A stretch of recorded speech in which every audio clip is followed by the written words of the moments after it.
In the last entry, I introduced you to 18th century botanist Carl Linnaeus and described his major contribution to biology, a universal taxonomic system.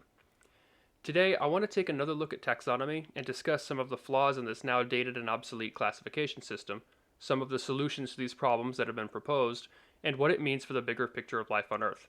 So join me as we explore life in endless forms most beautiful.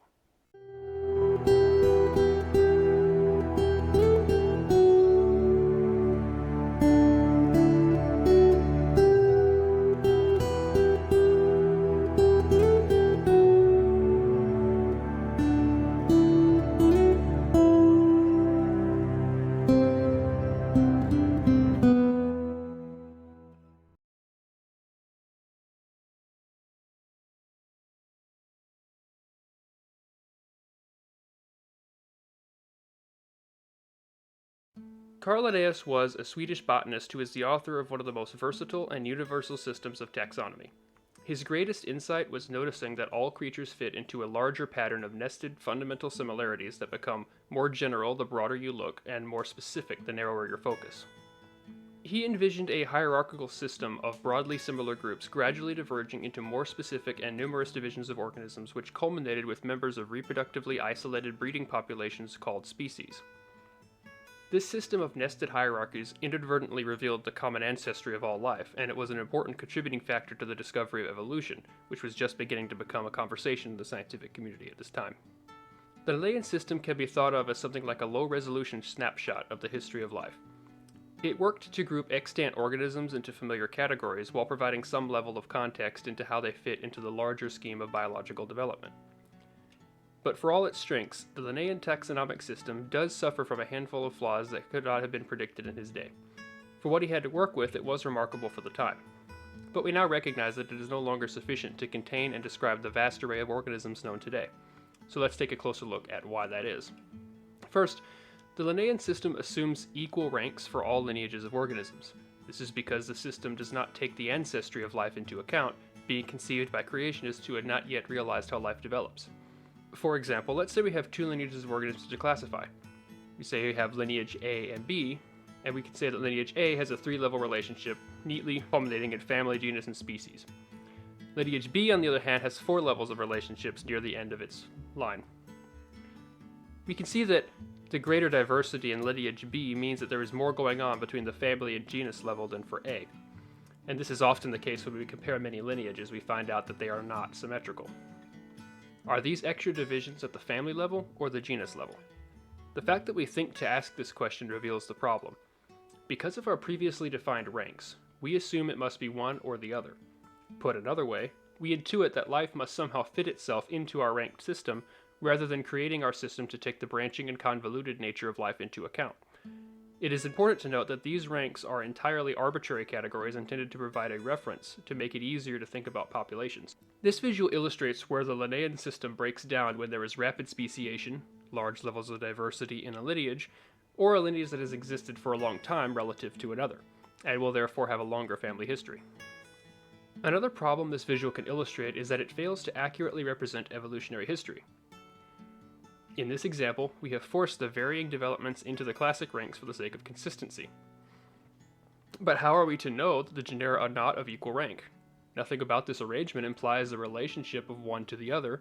The implication is that they are of equal rank, despite one actually being the ancestor of the other. One way to solve this is by adding additional groups where needed.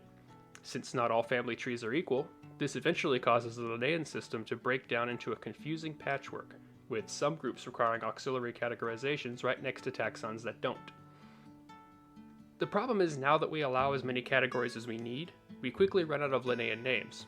We can add a higher and lower category above and below each rank, but the few extra categories this affords us still does not come close to the number that actually exist in nature. These interranks are applied inconsistently, due to the fact that different lineages are not symmetrical. Thus, we are forced to partially disassemble our neat system of equal ranks in order to accommodate varying degrees of relatedness. This renders the system too convoluted to be readily used. For example, there are over 40,000 species of spiders, who first appeared in the fossil record dating back to just under around 400 million years ago. By contrast, there are about 1,500 species of rodents making their debut a mere 54 million years ago, and 40 species of cats appearing 35 million years ago. Do you suppose that their family trees will be equal in length, number of branches, and diversity such that they can all be condensed into the same number of equally ranked groups? By the way, I probably should point out that just because one lineage is older than another, it doesn't necessarily mean that the older one's going to be more diverse. For example, scorpions have existed probably about 10 to 20 million years longer than spiders, for what we can tell, but they represent about 5% the diversity of spiders by species count.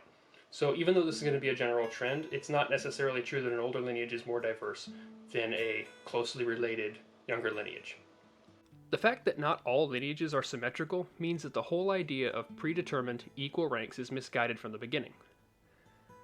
When we account for each of these additional branches, nodes, forks, and long histories, our neat categorical set becomes disconnected and stretched out into something that resembles more of a tree. A ranked system to describe each member of a family tree for just a few generations of one family would break down with all the outliers, exceptions, and special circumstances that pile up. The more generations we include, the more the pattern of a convoluted tree emerges. And this is the crux of it. The Linnaean system is envisioned as a hierarchy of linear ranks, but it is attempting to describe a network of interrelated populations spanning the entire range of all life. This situation is further complicated by the fact that different lineages also have varying degrees of differentiation.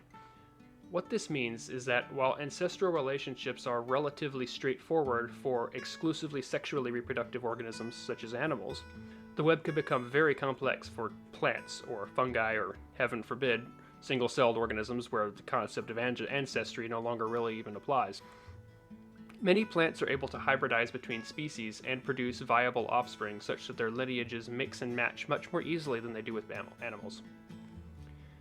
The only way forward is to simply embrace the branching nature of family trees and take to heart that different lineages are not equivalent, and that the web of life is a lot more convoluted and complex than Linnaeus' neat and tidy system could ever have accounted for. This means that the entire concept of an equally ranked system such as Linnaeus initially envisioned is not only impossible, it doesn't make sense to try. It's a little bit like trying to use lines to describe circles. No, you can't. Don't even try. The new taxonomic system uses phylogenetic trees to classify and trace family histories. In this way, as many categories as are needed can be made to reflect the evident ancestry. When we find a lineage of organisms that evidently arose from a common ancestor, it forms a distinct branch. When this happens, we say that these organisms form a clade, a group that includes a common ancestor and all its descendants. Such a clade is monophyletic because it includes all its descendants and thus represents a distinct branch. One benefit is that these divisions are objectively real, as opposed to arbitrary ranks we can invent for the sake of naming things. We are able to ask, do these organisms actually form a clade? Not, how should we best classify them? So here's an example of a monophyletic clade that would be intuitively familiar to us today. Here's the division of the clade Archosauria, one of the two main branches of the reptile tree. You can see that a division including birds branches from a single point and contains everything after it.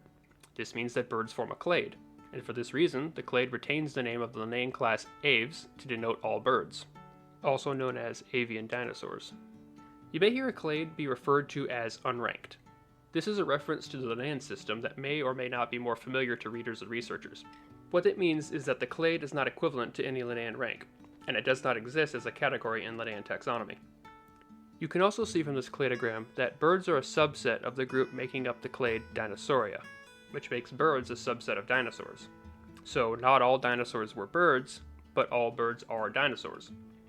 This illustrates another feature of phylogenetic classification, one that it shares in common with Linnaean ranks. Every new clade continues to belong to every clade its ancestors did. Birds are a subset of dinosaurs, dinosaurs are a subset of archosaurs, which are diapsids, which are sauropsids, which are amniotes, which are tetrapods, which are chordates, and so on. This is because the nested hierarchies, or groups within groups, nature that the Linnaean system revealed is actually a feature of life, and it was one of the greatest strengths of the taxonomic system to be able to account for this.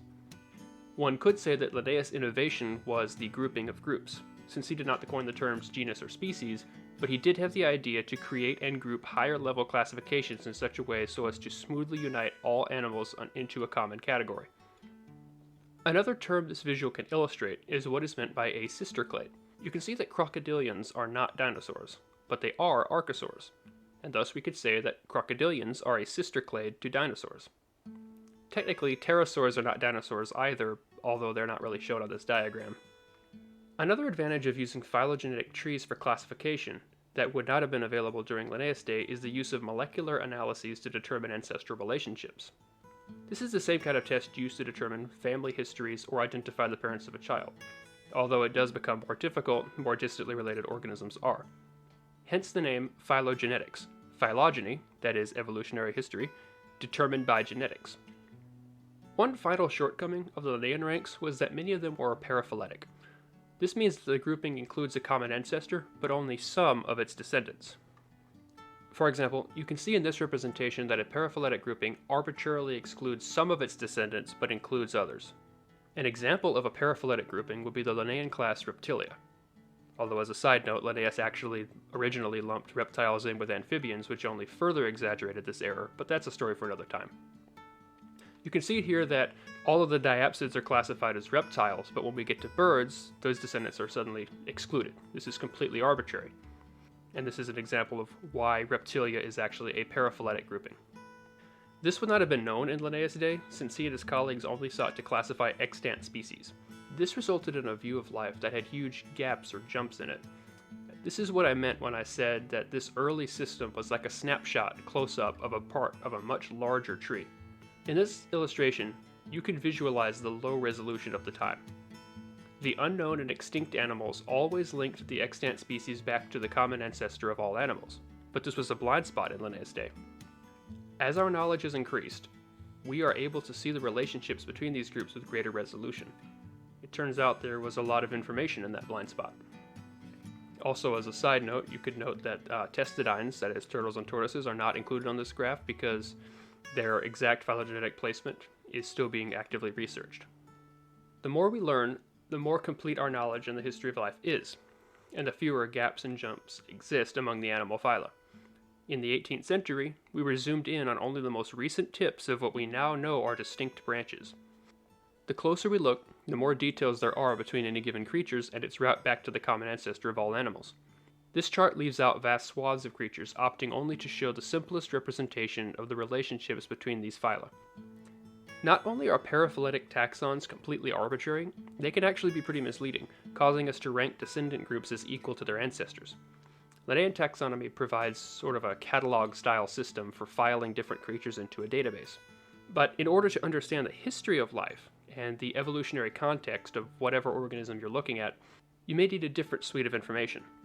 In the Linnaean system, groups may not only fail to intuitively reflect their ancestry, but they may actually create the wrong impression entirely.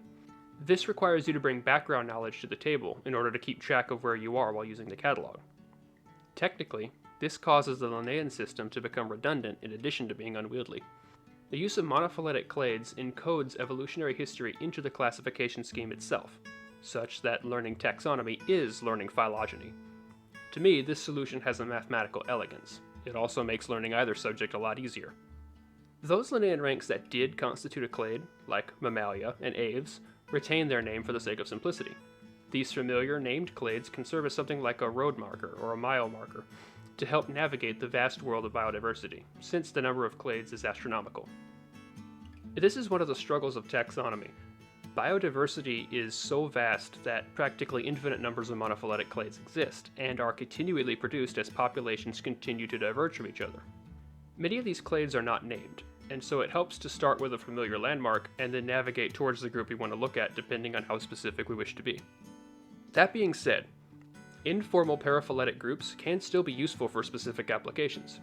For example, fish is another paraphyletic term, and even though it essentially means nothing in the taxonomic sense, the word is far from useless in the colloquial sense.